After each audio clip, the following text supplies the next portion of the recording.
অবৈধ চুলায় মদ উদ্ধার অভিযানে আরামবাগ এসডিপিও সুপ্রভাত চক্রবর্তী ও পরশুরা থানার ওসি শুভজিৎ দের নেতৃত্বে বিরাট পুলিশ বাহিনী ও আবগারি দপ্তরের যৌথ উদ্যোগে কয়েক হাজার লিটার অবৈধ চুলায় মদ উদ্ধার হলো এবং ডিস্ট্রয় করা হলো। এমনই ঘটনা পরশুরা থানার অন্তর্গত রাউতার এলাকায়। যদিও ওই এলাকার মদ ব্যবসায়ীদের একজন বলেন, যা খুশি করুক, আমাদের কোনো যায় আসে না, ভেঙে দিয়ে যাবে, আবার আমরা ব্যবসা শুরু করব। তাই এই নিয়ে তাদের কোনো মাথা ব্যথা নেই। তারা বলেন, ব্রিটিশ আমল থেকে এই ব্যবসা চলে আসছে, আমরা আবারও এই ব্যবসা শুরু করব। তবে আরামবাগ এসডিপিও সুপ্রভাত চক্রবর্তী ঘটনাস্থল থেকে বলেন, আমরা বিকল্প কিছু ভাবছি। অ্যাওয়ারনেস ক্যাম্প করা হবে, যার দ্বারা মানুষ সচেতন হবে এবং এই ব্যবসা ছেড়ে তারা বিকল্প কোনো ব্যবসা যাতে করে, আমরা সেই চেষ্টা করব। তবে অবৈধভাবে চোলাই মদ ব্যবসা খুবই বিপজ্জনক সমাজের জন্য। আমরা আজকে প্রায় কয়েক হাজার লিটার অবৈধ চোলাই মদ উদ্ধার করে ডিস্ট্রয় করেছি। ভবিষ্যতে প্রয়োজন পড়লে আবারও আমরা আসবো। আমাদের নজরদারিতে সবসময় থাকবে, তবে এদের জন্য বিকল্প কিছু করার কথা ভাবছি। আমরা পরশুরা ভিডিওকেও বলেছি যাতে করে কোনো একটা ব্যবস্থা করা যায়।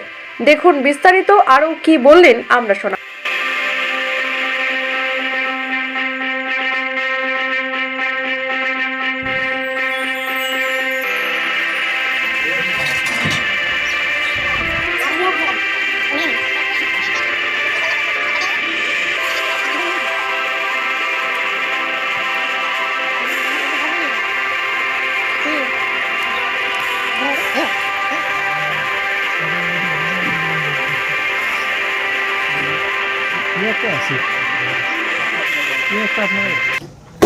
এই যে পুলিশ বা আবগারি দপ্তর আসে, আপনাদের এই যে অবৈধভাবে আপনার যে চোলাই মদ তৈরি করেন সেই ঠেক ভেঙে দিয়ে যায়, ঠিক আছে? কি বলবেন এটা নিয়ে?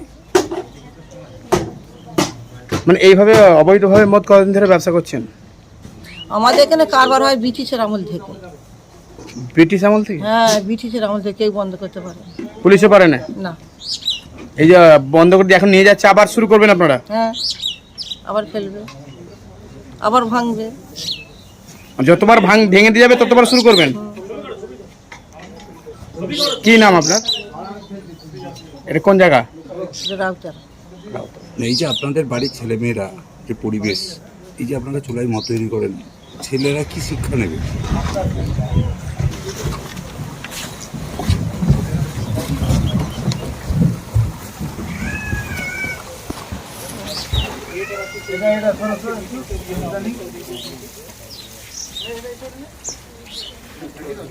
তো অন ক্যামেরায় বলে দিচ্ছে। ঠিক আছে,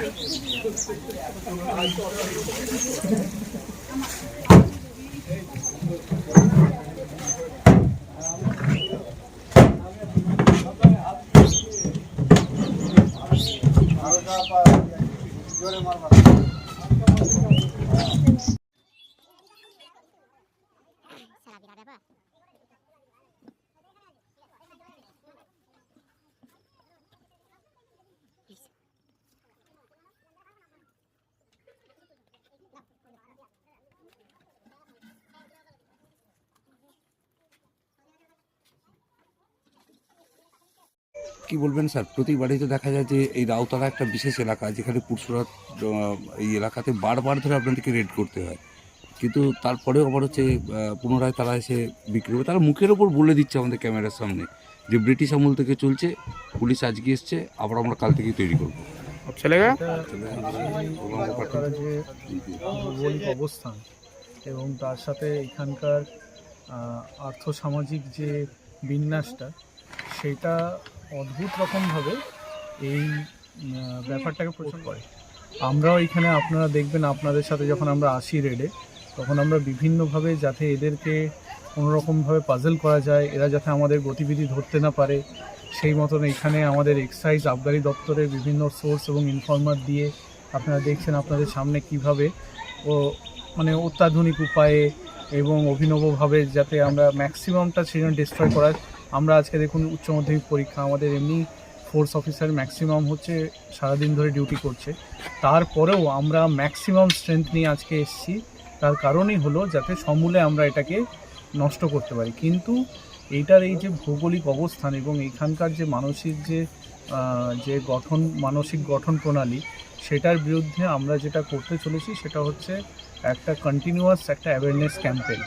এবং এই অ্যাওয়ারনেস ক্যাম্পেনের মাধ্যমে আমরা এইখানকার মানুষের যে বিকল্প জীবিকার ব্যবস্থা, সেটার দিকে আমরা জোর দেব।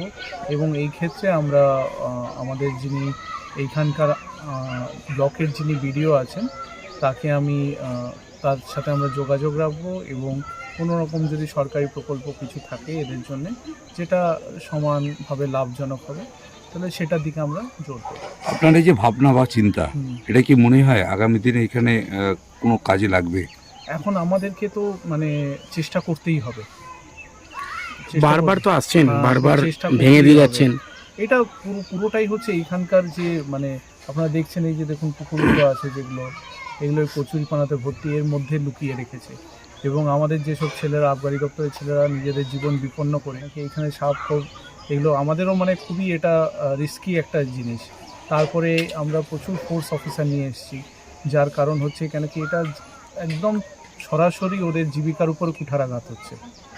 এটা মুখের উপরে বলে দিচ্ছে যে আমরা করব, ভেঙে দিয়ে যাচ্ছে, আবারও হ্যাঁ, করব। এটা হচ্ছে অ্যাকচুয়ালি সভ্যতা, যে বিভিন্ন আমাদের সভ্যতার আলো যে বিভিন্ন জায়গায় পড়েছে, সেই সব জায়গাতে তো এইসব চিন্তাভাবনা থাকে না।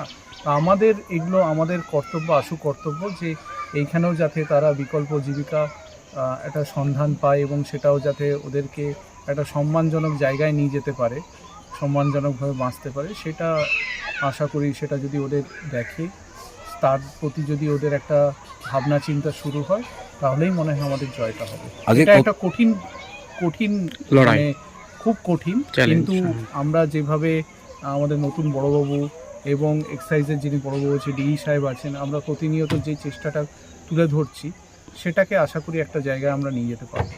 আজকে কত লিটার চোলাই মদ এবং কত লিটার র মেটেরিয়াল? এটা আমাদেরকে ক্যালকুলেট করতে হবে, কেন কি প্রচুর পরিমাণ আজকে ডিস্ট্রাকশন হয়েছে, আপনারা দেখতে পেয়েছেন। মানে সমুদ্রের ঢেউয়ের মতন আমরা আজকে যাকে বলে এত পরিমাণ ডিস্ট্রাকশন, সেটা একমাত্র সম্ভব হয়েছে আমাদের আবগারি দপ্তরের ইন্টেলিজেন্স যে মেকানিজম আছে এবং আমাদের যে একটা সাপোর্ট আছে, পুলিশ সাপোর্ট, সেটা জন্যেই এটা এসেছে। উনি এসডিপিও সাহেব যেটা বললেন মানে সেটাই আমি পূর্ণ সমর্থন আছে। আমরা যেটা যৌথভাবে করি এবং আমার 10 ইয়ার্স এক্সপিরিয়েন্সে আমি দেখলাম এখানে আমি অনেকটাই স্যাটিসফাইড।